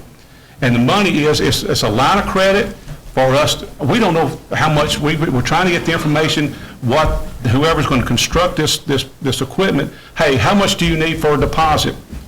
We're asking for it because that's what the project shows that it's cost. But it might take 2 to 3 years, it might take 3.5 years to complete this project. I don't know that. We don't know that. We also thought we'd have Sire with their gas line up, 45 days ago. Here it is. They got parts back ordered that they're waiting on to get them to natural gas. So we don't know what those things are going to run into when you're dealing with somebody and contractors out of state building this equipment. So we don't know how long it's going to take. There's going to be the permitting issue with the lines, the transmission lines, which Jeremy alluded to. There's a lot more story behind that about the transmission line. Right now, the transmission line running out there, the Sire ain't going to be able to service them. It's going to have to be another transmission line at some point that's going to have to be able to service them in the load. And we hadn't even discussed the port customers who may be coming onto this, or any additional clients for our industrial park. And that's coming. Let me finish right now. I'll recognize you next. So what I'm saying is, this is something we can pay for. We have talked to the bond commission, and we have got to come back and bring this before. This is just information tonight, a resolution for us to go to the bond commission to ask for them to put it on their agenda and them to get us approved. Now, the other thing that nobody's even talked about, that we haven't lost the money, but Vidalia has $10 million from the state of Louisiana, 5 of it's in priority 2, 5 of it's in priority 5. Monies that, when we get a line of credit through the bond commission to build a substation, we're hoping that they will move these things up to priority. I mean, that they will move them to priority 1, which is like cash, okay? And some of that money, those monies, now, if we elect to take some of that money and let us just pay our 25% match on that, it'll only cost us, what, $1.5 million, $1.6 million, $7 million, we'll have a substation if that's the path we go. And then the water upgrades and all that, and we'll look at doing something different later on. So that hasn't even been discussed. This is strictly for us to get the monies available as this thing comes, as these parts start falling in place. We have the money available to go to the banks. You'll only borrow what you need. You're not going to borrow $7 million and be out there paying interest on it. It's like building a home. It's a home construction loan. I see Josh is here, Steve Dawkins here with the banks. They've all signed on. We don't even have to go some outside. We have local banks that want to do this, that do business with us, and are going to participate in giving us this loan. And what happened is, and again, we're not obligating hydro funds, we're not obligating your rebate check, we're not doing those things. If you hear that, it's not true. And this substation, the total cost of it right now has been bidded out at $7 million. And who knows what 2 years or 3 years is going to look like, whoever the mayor is that time. I hope it's me. I'm going to run again. I'm just going to tell you. I'm going to run. We got to qualify first of the year. I'm going to do this again. It's important. the progress that we've made to move our town forward. We are going to have a choice, whoever the mayor and the council is at that time. You could, if they decide to do it, you'll have the money available to write a check for it. I'm not obligating that. I'm just telling you as a safety net. You'll have the monies by increased hydro royalties. You can write a check for it. You won't even have to worry about noting it out. But the bond commission requires a commitment from the banks, which we've gotten, and they want a takeout letter commitment, which we've gotten as well, that we could pay it out and note it out just based on our income and still provide savings back to our customers. So it's not going to be on the backs of the people. It's not going to be on the backs of our businesses. Okay? It's not going to cost you your hydro stuff. Anybody tell you that, it's false. Not real. It's not true. Okay? We're not obligating hydro. We can't obligate those hydro funds because we don't have them. That makes sense? Anybody got a question about that? Okay. I think the biggest concern was is that it appears that there was not enough transparency between you, Mr. Mayor, and our representative. And listen to all the information here tonight, I think we all see the need for the improvement. It's just a process in getting us to where we need to be. I think, Mr. Mayor, you and the office, we get together, discuss this even more in detail, so that you guys be on the same sheet of paper, so you come back to us and say, okay, this is, we're in agreement, and this is what we need to do. It appears to me that there's a lot of conflict between you, Mr. Mayor, and the office at this time on this project. And I appreciate that comment. I would say go back when I started and watch all the meetings, and yes, sir, you're right. That is exactly right. Ray? I was afraid we were going to skip the public comment time. Well, I'm saying we're in public comment time now. I want to go on record that I am for adding additional capacity, however you do it. However, if you have the information that you've got a $7 million project, certainly some information has been put into that plan that would designate what amount of money you have to spend and when you have to spend it within this two-year framework. And I would propose to you that within our system already, there's money available within that 2 years that you won't have to borrow any money. And if we don't, we won't. But right now, it's a project that the bond commission wants to see a commitment for the total cost of the project for them to to approve the project. I'm sorry, but that's just the way the state works. If you've got the money, Buzz, why go before the bond commission? Why?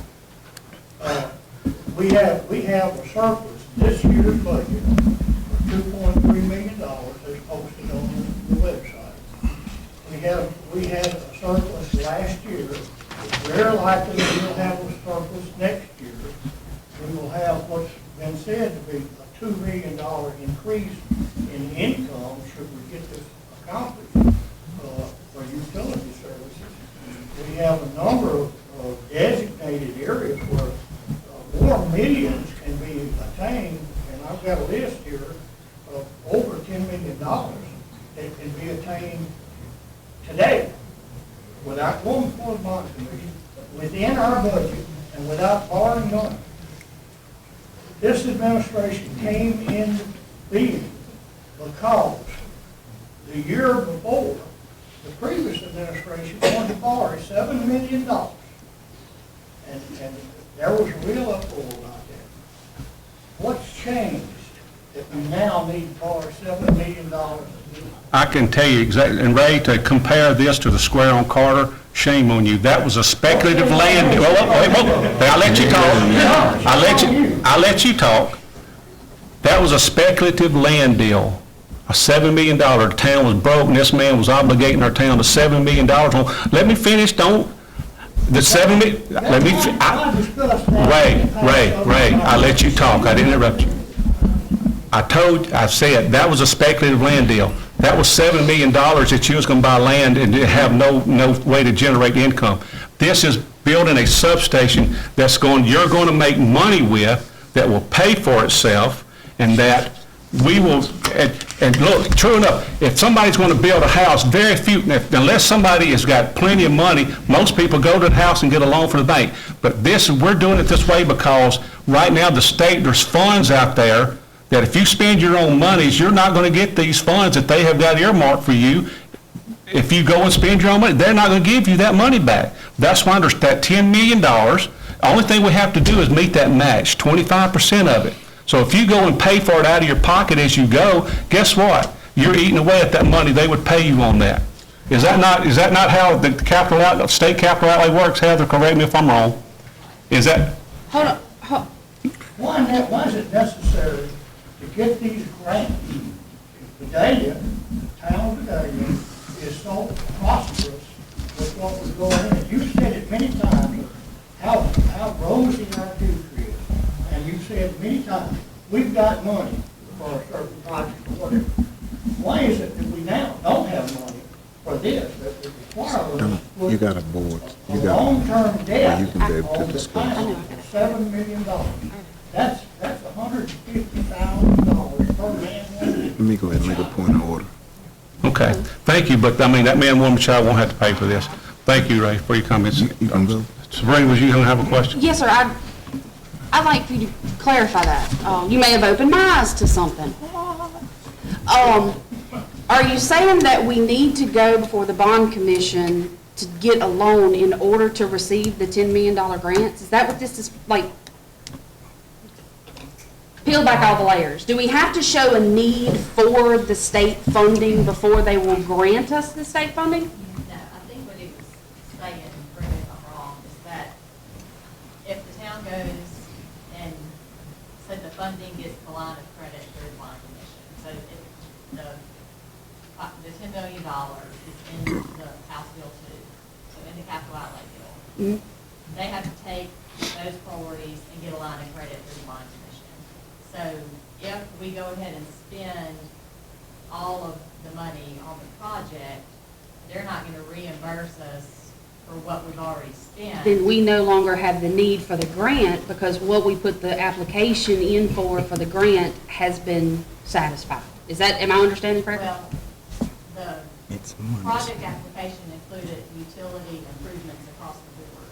So if we spend the money on the substation, that would meet the town's match towards that whole pot of money. So if you did, if they issued the lines of credit on that capital outlay money, and we have spent the money on the substation, whatever we've spent on the substation would go towards match for that project.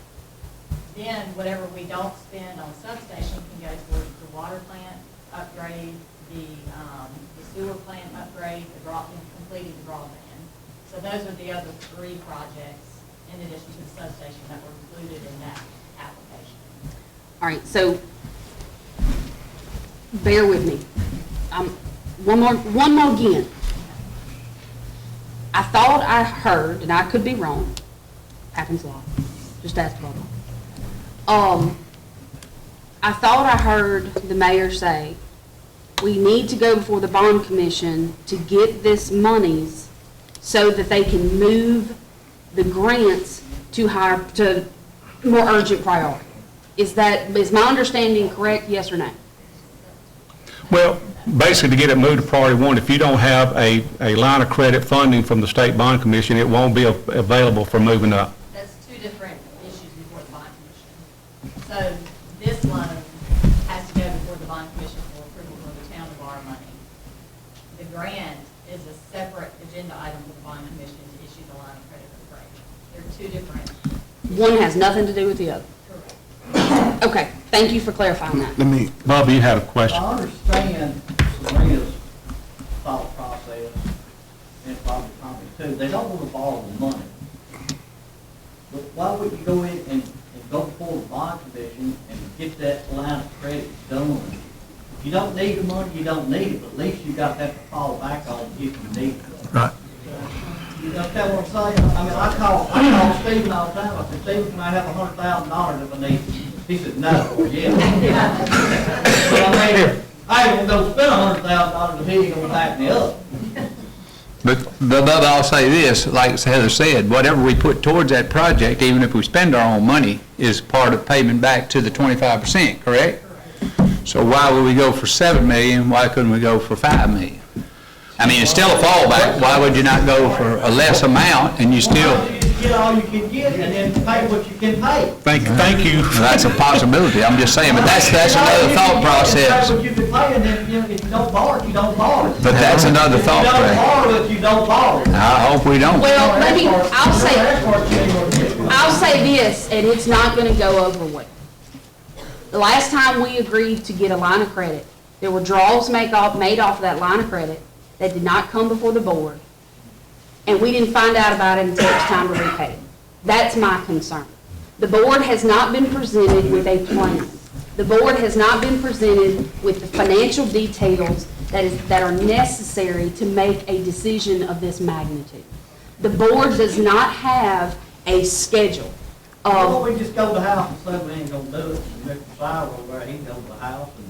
No, I guess that is absolutely not, and that's the problem, Bubba. No. Yes, it is. The problem is, it's all or nothing here. The problem is, if you're not for me, you're against me. That's what the problem is in this town. Well, I mean, here's the issue that I had, and I started out saying this. The board was not presented with options.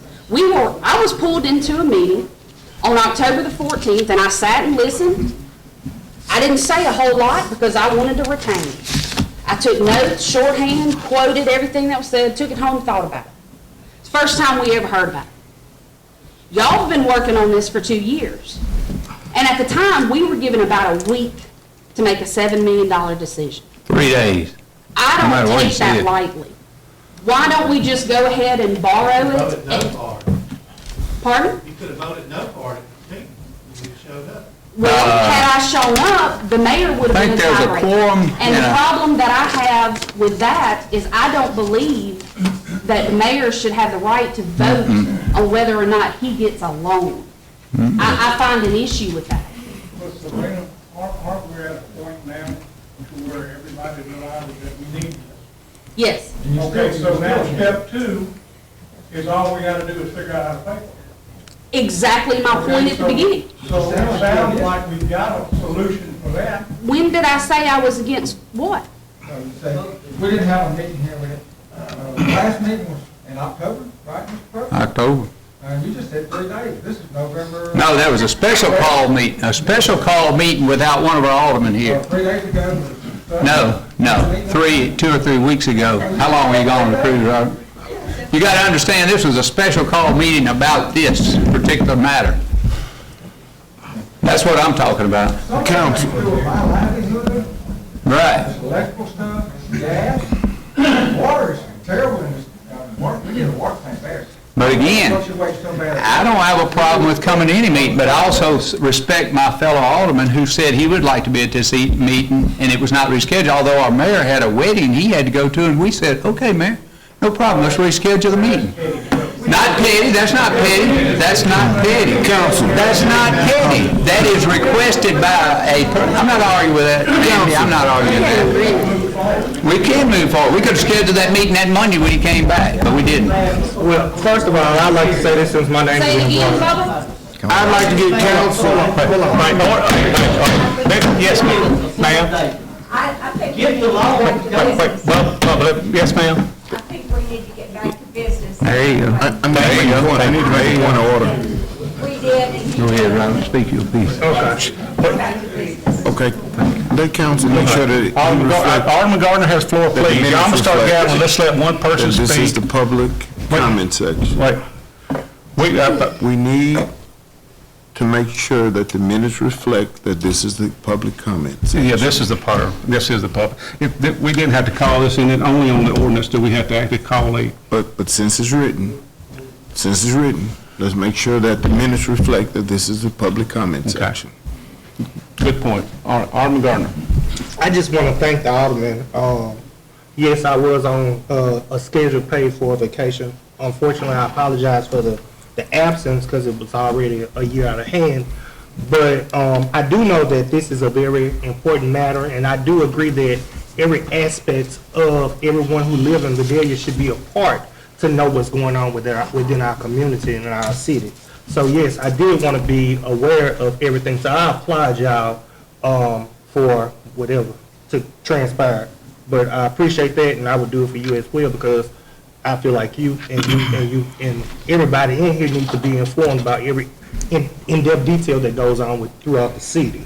I have personally met, I have went and visited with Sarah, I have met Vidalia Denham, and I do know that there is a need for this project. I am for this project, but I just hope that we have made sure that we put multiple plan A and B in place to make sure we just not just going with one ideal and we did our homework and we have made sure we have had multiple options versus one. So yes, I am for this. I do know that in every industry, you have to have a contingency plan on every job, business. So yes, we need to know or to be able to look 20, 30, 50 years down the road where we don't fail not to do this and our citizens or our business fall short behind this. So I am for the purpose of this plan. Okay, thank you. All right, is anybody else from the public want to make a comment? I mean, before we move on to this, just once we start with the board, unless we allude to one of our employees or Jeremy or Ricky or Kevin or Heather or our staff, we want to make sure that, Say one thing, Bert. yeah. Can I ask a question? Yeah. Sabrina made a point that I think is valid. If we need to make a draw, should you, I mean, it's for informational purposes, let the board know where we'd be standing, how much what it's for, and what would be left and that sort of thing. Sure. That should be done. Let the minutes reflect that the mayor agreed in an open meeting that if any of the money or the line of credit, that the board is well informed, whether it's in a public setting such as this, or private meetings, one-on-one, two-on-three, however we meet. Let the minutes reflect that Prior to the draw. prior to the draw. That was easy. Heather, good. Can I make a suggestion maybe that, because the way I understand this, the equipment will be bid out initially and separately from construction.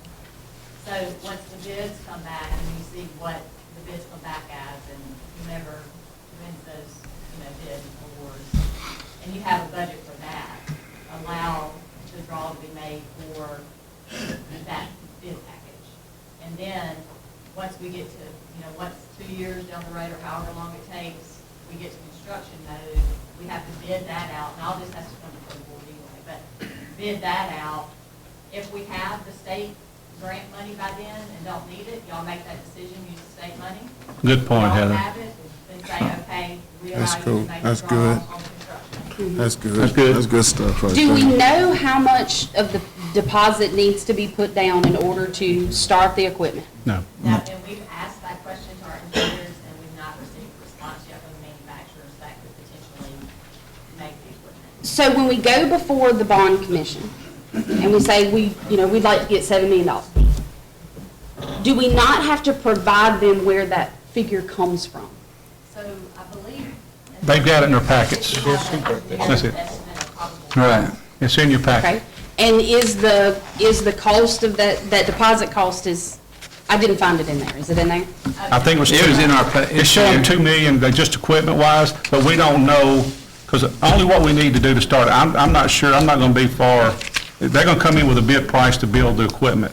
I would like to think they're not going to want all of their money up front and it's take 2 years for us to give it to them. I would think it's a deposit, and I think that we would be smart enough to know that whatever the deposit's required, that would be the piece that would probably be that'd be sitting out there to be the only thing you borrow, and you'd only own interest on for all these number of years until we get to the point of going forward. So, You good? the $7 million is strictly approval. Again, I have no problem with how y'all want to structure it, but this first piece of getting this timeline started on this equipment being built is critical. And that's one of the things that if we can leave here, get approved the $7 million, which is what we should do, And if y'all say, look, when that bid comes in, I don't mind picking up the phone, calling you, hey, the low bid come in at 1.8 million, 2.5, 2.8, we don't know what that's gonna come in at. And here's what's required of the down payment, that's all the draw's gonna be, period. If I call you up by phone, hey, this is what it's gonna be, where would be the problem with that? Instead of having to wait for a meeting to tell them, y'all wait, we gotta get permission to do that. I'll be glad to call each one of you and tell you what it is. Yeah, and I think that's what Alderman McCoy said. It doesn't have to be. Whatever the official meeting. mechanism is that you use. Yeah. Just, You can send a packet out to us, just like you do every meeting. Send us a packet. Or like that. With a callback number, we get it, we pack it, we call you back and tell you we got the information. Okay. I think that's a good idea. Call in. Another point of order, because we acting like it's done. I so move on the resolution making application to the State Bond Commission not exceeding the $7 million. Second. I'd like to change that to 4. I believe that we have 3 million cash on hand. I got it. Wait, do it now. Well, Not a public hearing. it's not a public. But I mean, if it's a public comment, you gotta stop the public comment and put it to the So board. I motion that we come out of public. Well, okay. Well, let's. It's a Please, public please. hearing that we would have to open and close. Bubba, one last public comment, then we can move just to the Alderman discussion, please. Go ahead. I'm gonna cut yourself short, Dwayne. Get the $10 million, and then if you don't need it, don't spend it. If you do $4 million, then you gotta have some more, what you gonna do? You ain't gonna have it. One of the things that we said when we came into office, Mayor Kraft said it himself, was the borrowing of money. And we all said initially that that was not something, hold There's a on. line of credit to borrow if you need it. You can borrow it later if you need to. But if you go for $4 million and it takes $6 million, it will be $2 million short. But we have $3 million on hand that we could use. You got it on hand right now, if the river gets down 15 feet, you might not. And that is a very valid point. That's a very valid point, Bubba. How are you gonna repay this loan if the river goes down and our income goes down? I have a motion, there's a motion on the floor. Okay. Please, all right, listen, please, we're gonna close public comment at this time on that. And please, I won't recognize the floor, like I said, unless it's for information purposes from Kevin, Heather, Jeremy, Ricky, and whoever else that's on staff. A motion's been on the floor by Alderman McCoy, a second by Alderman Betts, and now the discussion among aldermen. I think we've talked at length of why we're asking for the $7 million. I don't think there's anything to that. Just like with the line of credit, when we got the $3 million, I asked for the $3 million. Did we ever go to the $3 million? We went to 2.5, and we never borrowed it because we didn't need it. And we worked very hard, and we survived the onslaught of the things that we were given and inherited, and we've survived it, and we're doing good. We're doing great with our town. And it's being prudent. I promise you, I did this for 23 years. I think I know how to navigate this and how we're doing that. You yourself even admitted, Sabrina, even though it's been a fight and a struggle on our budget for all these years. I think you said yourself, and it's on tape, that we have done a great job with the budget. I have, yeah. And I'm just asking for the trust as we go forward, moving our town forward, that this is something important. This is something I'm asking for the trust of y'all. I'll be glad to just, to do it as Alderman McCoy has spelled out in his motion, to let you know each step of the way on this thing. Because this is a critical point, a part of it. We're asking for the $7 million line of credit because it'll be available, and hopefully they can move all of these funds. When you're sitting there with that, we're hoping we've done everything we can that we can have these funds moved up to moving from whether it's from 5 to 2 or 2 to 1.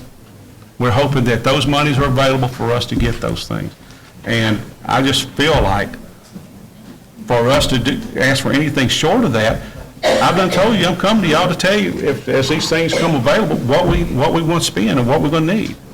I don't see the problem with it. I really don't. And let's move forward with this thing and get going and get to work.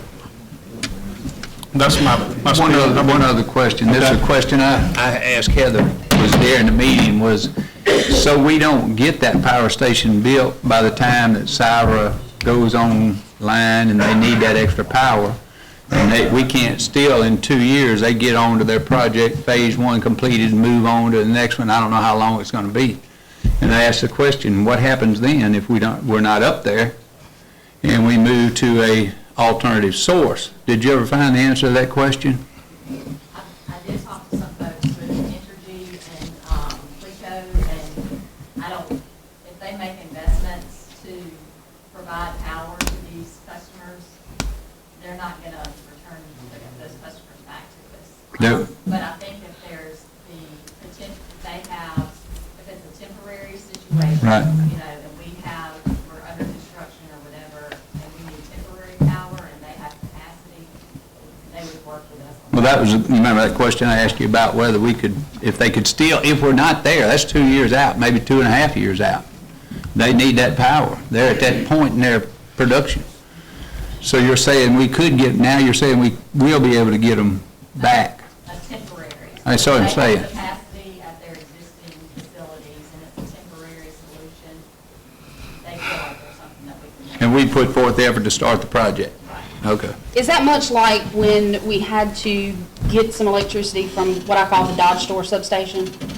When there was a critical time and at one point we were hooked up to that Dodge Store substation, that big substation right by the Dodge Store? Basically, that's from Energy, Yes, sir. and they control the switch on that. Yes, sir. They can, that's the black water loop. Mhm. They can bring it in that way. Basically, the hydro is a supplement for the grid. Right. Okay? They can also feed it from Natchez, Red Gum, I think is what it's called. Red Gum, yeah. Don't quote me on that It one, is. but I think it's like that. It's up to Energy. And one of the things that happened back then, when we went out of lights and everybody thought that something went down with us, it was actually Energy. It was the 115 kV coming in, all of it was out. And they did all the swapping they could, but there was no power. Wasn't no capacity because the line was down. They ended up having just an outage for about 8 hours. I think Mayor Copeland was here at that time. That may be the one you're talking about. Even swapping didn't do any good, you know, so, I mean, it is what it is. Yeah. You know, they have that capacity to swap us at any fee without us knowing. So you'd say Energy would be the source that they could rely on if they needed, and we didn't have that substation built? The problem, I don't know if I fully understand your question. Okay, say we don't have the substation. We can't provide them that, what'd he say, 9, 18, 36, depending on what phase they're in? That's how much megawatts they're gonna use? 35 megawatts is what Right. our had projected. Right, so we don't get there, we don't have the substation provided. They have to get it from somewhere to continue the process. The only problem that we're talking about and what you're talking about is two different things. What y'all are talking about is transmission. I'm talking about distribution. Right. Okay? So, Mr. Robert, I want to commend you for coming down and seeing that, and you got an eyeball for it today. So the 115 comes in, it hits the transformer that we're talking about. Right. Okay? It is transformed to usable distribution power that everybody in this room Right. uses. So without Energy, either putting a portable sub down there on their line somewhere, or building a substation, which we don't want, Right. there is no other answer. So they couldn't get the power if we don't have it. In that 2-year period, they're gonna have to wait for their phase to get our power The for only the, thing that, here's where we're behind the ball on, okay? Energy is way bigger than us. They don't have to go through what we're doing right now. All they gotta do is make a phone call. right. So they can have it a whole lot quicker than we got. They can pull from all over the United States. Right. We have to go through a lot of stuff. And I don't mean the board, I'm just talking about all the processes, everything we've got. That's what a lot of this 2 years is all about also. Okay. Any other questions from the board? I just got a motion on the floor. Motion's on the floor, second by Alderman Betts. Any more discussion? All right, let's move on. I guess, do Got to vote? You want roll call? Alderman, Roll call. roll call? Yes. Before the board is a motion offered by Alderman McCoy and seconded by Alderman Betts for board approval of a resolution making application to the State Bond Commission for consent authority to issue not exceeding $7 million of electric utility revenue bonds for the county of Vidalia, state of Louisiana, and providing for other matters in connection therewith. Alderman Betts? Yes. Alderman Betts, yea. Alderwoman Dorey? Yay. Alderman Dorey, yea. Alderman Gardner? 4. Alderman Gardner, yea. Alderman McCoy? Yes. Alderman McCoy, yea. Alderman Probst? Yes. Probst, Okay. yea. Very good. Thank y'all very much.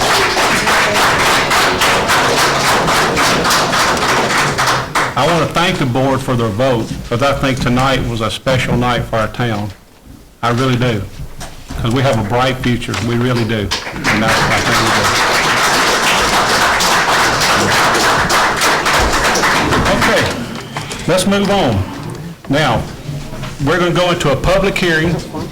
It's going to be on the ordinance amending Chapter 6 of the ordinance number 664, the Town of Vidalia Code of Ordinances pertaining to animals. I make a motion we enter public hearing. Okay, we have a motion by Alderman Betts to enter to public hearing on this, for comments. Do I hear a second? Second. Second by Alderman Gardner. All in favor, say aye. Aye. Okay, we are in a public hearing. One of the things, just a quick premise on the animal ordinance. There has been an animal ordinance committee that's been working and looking at this. As you know, our ordinance that dealt with our animals was old, and it didn't project what we were doing in real life as far as handling of animals, regardless of whether it was dogs, cats, whatever. We're not handling it. So what they did is they got together and went and met, extensively met, and have come up with a new ordinance, and it's been advertised, it's been talked about, and tonight is to vote on it and approve it. However, we are in the public comment section. Any questions on this new ordinance, if you've had a chance to read over? Any questions? Okay. All right. If there's no questions, do I hear a motion that we leave public comment? I'll make a motion. Motion made by Alderman Betts. Do I hear a second? I second it. Pardon? Here, public hearing. No, I'm sorry.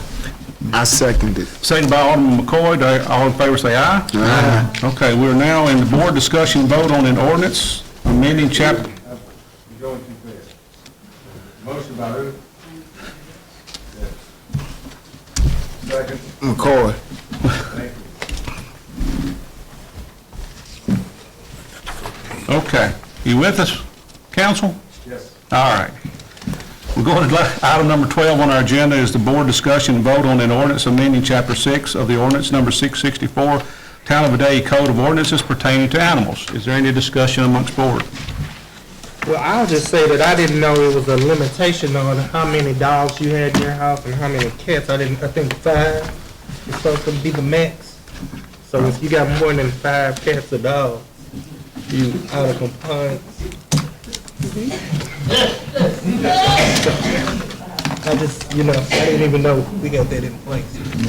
Well, we do not currently. This would put that in place. Yeah. So. Didn't the old ordinance, I thought the old ordinance did have a limitation on how many animals. We did. Did it? My apologies, it No, it did. did have a limitation on it. And I wasn't aware of that. the biggest thing that was changed, what was happening, our old ordinance called for a 7-day, if you took an animal, you had 7 days to do something with it, whether it was euthanize it or get rid of it or something. I think it was 7. Jack, how many you holding up? 10? I thought it was 7, but okay, 7 or 10. And what we did is change that and also some other things within that. So that's some of the main things that was changed. Any other questions amongst the council?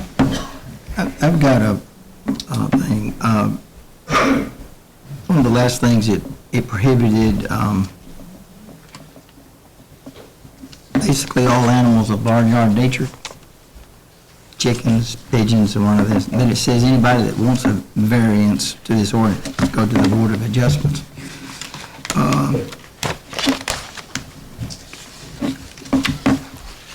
What's the guidelines for, that the Board of Adjustments is going to use? I don't particularly like totally limiting some of this. I know there's some people who have a couple of laying hens and stuff like that.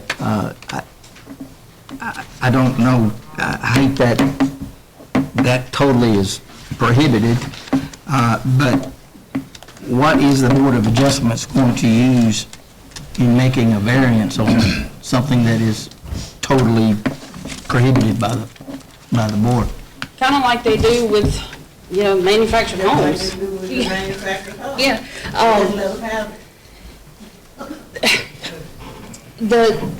I actually brought that up. That was my part that I played in this. And my thought process behind it was, while I understand that a lot of folks like their laying hens, and a lot of folks have them, and they're cooped up, and it's, very well taken care of, and I think it's great. But you've got some chickens and roosters just running at large in this town. You got a pig running at large in this town. I mean, he's just out there. And not everybody has an affinity for those types of animals. Just like some people are cat people, some people are dog people, some people like goats. But if you open it up to where you can have animals of a barnyard nature, pretty soon we're going to start having Shetland ponies, we're going to start having,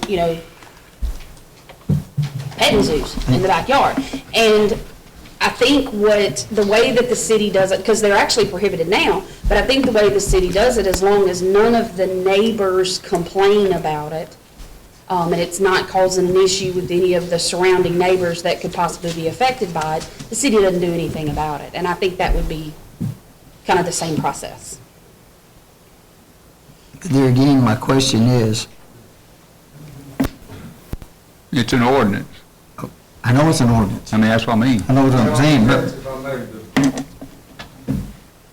the procedure for the Board of Adjustment, the subject matter is for the Board of Adjustment and their rules. That doesn't belong in this. And if y'all want to look at their rules and change some of their rules, that's fine. Right. yeah. Council, I would like to address that, because that brings up a good thing. When we got in office, basically the commissions, the Planning Commission, the Riverfront Commission, the Board of Adjustments was really, Port Commission even to a certain point was almost defunct. They didn't meet, they didn't talk. And what those commissions do is they give an independent look at issues that may face people that do have, things. And we elected those people. We got to do some replacements, and they'll be coming up very soon. On some of them, we got to replace. Some of them want to get off the adjustments. That shouldn't be something that, that I have. We reestablished those commissions for them to operate and do, fulfill their function. And that's why we reestablished those. Because what it does, it gives, people a chance to come and listen to, not us as council or aldermen. Now, if they do some things or make some decisions that aren't, something that maybe would be reasonable, for example, if the Board of Adjustments somebody has laying hens, whatever, they may go to the neighbor's renter, look, do you have a problem with your neighbor having these laying hens or whatever? And so what we'll do is, we'll grant them a variance to that, just to extent of laying hens. Okay, so that's what that does. Now, if they want to change the Board of Adjustments' ability to do that, then I think that's something that we would have to address as a council to change up their bylaws or responsibilities within by ordinance. Joey, you have your hand up. We probably don't really want to be enforced anyway, and this is just strictly a suggestion. What we probably don't want to do is go in there and take the ones that already got them away. That's probably what the whole deal is. Yeah. There's always a grandfather clause. Absolutely. It's only a certain few that's gonna have it. It's just a suggestion. We might want to grandfather them in and go from there. Well, That's my view on it. I certainly don't want to go take a pig away that somebody's had in town, but 10 years and keeps it in the house. And I think what was discussed in that, and even back to, because Tron and I were both on this committee, along with all of us. I think what was discussed on that, like even with the dogs and the cats, you limited to 5, you know. Going before that Board of Adjustments and saying, hey, I've already got it, my neighbors are fine with it, we're not going to try to take anybody's pets away. But if we have a neighbor who has a rooster crowing at dawn every day, and y'all are constantly getting calls like a barking dog, hey, this rooster's crowing at 5 o'clock every morning, I'm tired of it, I'm finna kill that rooster. You know, when they went before the Board of Adjustments about this, and one of the neighbors said, no, I'm not okay with this, I don't want this animal over there, they have the right to be heard on that, because they have the right to enjoy the peaceful, you know, property. Certainly, something's causing a problem, and it becomes a whole nother issue. That's right. We're talking about the initial ordinance, you know, you might want to, if you got it, go ahead, your grandfather's one, then it's already there. But if it's an issue, then you might have to revisit it if it becomes a problem. We do that, Joe, in honesty, in reality, we have a lot of things within town, you have ordinance for, but we're grandfathered in where the signs, you know, structures within a certain area and things of that nature, so that makes sense that it would extend to animals as well. So. Council, will we need to reword anything to include that if it's what the board decides they need to do? You want to automatically grandfather what's on the ground today. Yeah. I mean, So we need to give this, like, we need to table this until such time as that has been changed and revote? Or can we do that as an amendment upon acceptance if we so choose? I think y'all can amend that here. Okay, that's what I wanted to. We can amend it now.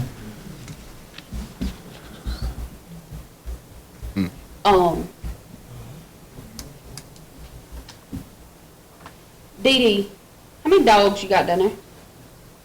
20 right now. How many kennel slots do you have? We have 12 kennels and however many crates we need. We got down to like 5 or 6 dogs, and we took in 7 from somebody that went to nursing home, 4 puppies from a lady on Palm Street that went to them up, 2 puppies from somebody on Vidalia that went to them up, and it's been big groups that we've got. We've been doing really good getting them out, and then a lot of these will be gone by the weekend. Which I will say that, Dee Dee, they did come, I think you had a surprise audit from the state, was that correct? And I received the letter, and she passed with flying colors, that the shelter passed. And for a state agency to come in and you know, sight unseen and go through your facility and give you high marks, good job. Good job. Is that being done because you're running, you're classified as a rescue instead of a pound? We're under Louisiana Animal Control Association. Okay. The reason I ask that is because I know with that old pound that we had, there's no way that would have passed. So I wonder if that was something that was different because of the new style facility that is being run. Okay, that was the reason behind the question. They have to keep in check that everything is done, like it's a book about that, Yeah. what right and wrong, and then everything was Okay, so what I'm hearing is that y'all are good with the ordinance as is, with basically an addendum to it that those animals who are currently, is that going to include the number of animals or just? I still think we need, I mean, Dee Dee, y'all tell me what you think. I think the reason that we put the number of animals on there in the discussion with the committee was that we wanted to make sure that if you had a certain number that they were spayed or neutered so that we do not continue to perpetuate the problem of puppies being dumped at the pound. So you only want a grandfather barnyard, or Joey, did you want a grandfather everybody? I would give a suggestion, like y'all said, I was trying to make a suggestion. Because, you know, there's people that had them type of animals since back in the 60s, and they still got them today. So you're talking about barnyard animal grandfather? Yeah. Okay, good. Good deal.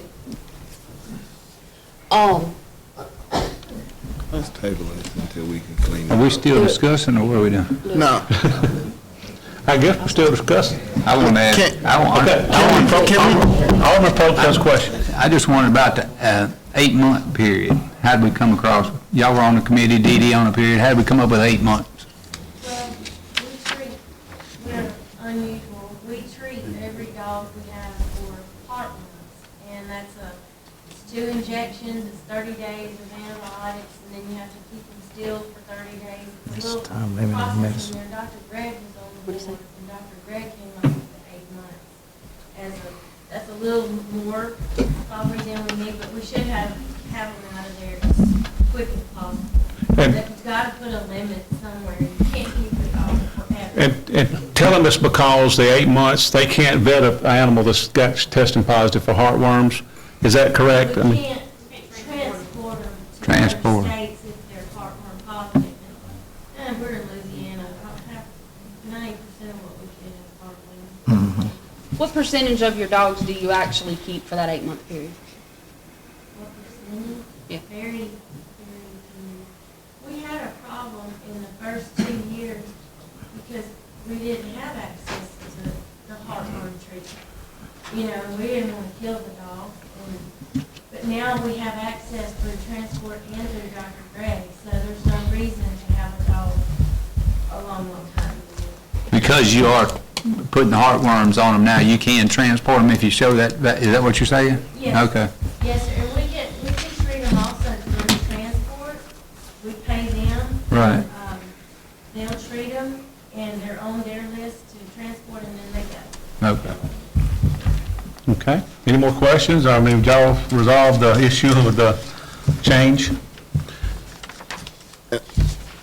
Let's table it until we can clean it up.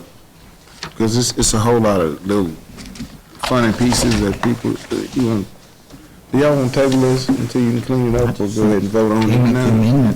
What you think, George? That'd be easier to table it and clean it up, or what? No. There's no easier? I think with the amendment, if we just amend that, Okay, we got with the amendment, okay, we got the grandfather thing. We got the limit, Yes. yes. barnyard animals. Then we got the number. No, we left that alone, and that didn't happen. Left that alone. That's going It's just the barnyard Just animals. barnyard animal Okay, grandfather. well, somebody go ahead and vote. Somebody go ahead and make a motion and we vote. I make the motion to approve Second? I second it. Okay. I think wait, with the amendments. Tommy, Amendment, One amendment. Alderman Probst did the second before Alderman McCoy, so to let the record reflect Alderman, Before the board, the motion offered by Alderman Gore, seconded by Alderman Probst, to approve an ordinance as amended regarding barnyard animals, to amend chapter 6 of ordinance number 664, Town of Vidalia Code of Ordinances pertaining to animals. Alderman Betts, Yes. Alderman Betts, yea. Alderman Gore, yay. Alderman Gore, yes. Alderman Garza, Yes. Garza, yea. Alderman McCoy, Yay. Alderman McCoy, yea. Alderman Probst, Yes. Alderman Probst, yes. Motion passes. okay, all right. Do I hear a motion we adjourn? Mayor, before we do that, one thing that's not on this agenda that I was curious about was the naming of the department head for the utility department after Mark Morris's retirement. When will that be brought before the board? Right now, we have an interim person serving, doing Mark's responsibilities until future time. I'll address that at that time, but right now, we have an interim. Ricky Ross doing a great job, and till further notice, that's the way we're going to roll for right now, as far as... Until further notice. Well, until I've gone through a process, and we'll, at some point, wait for if anybody else wants to step forward. We've got other applications, and right now, just trying to make the best decision for the town, who I'm going to recommend, and... So you have had the other applicants for the position at this point? I have, Oh, good, okay. so... I make the motion to adjourn. Okay, motion made. Do I hear a second? I second it. All right, second by Alderman McCoy. All in favor, say aye. Aye. We stand adjourned. Thank y'all for coming. Really just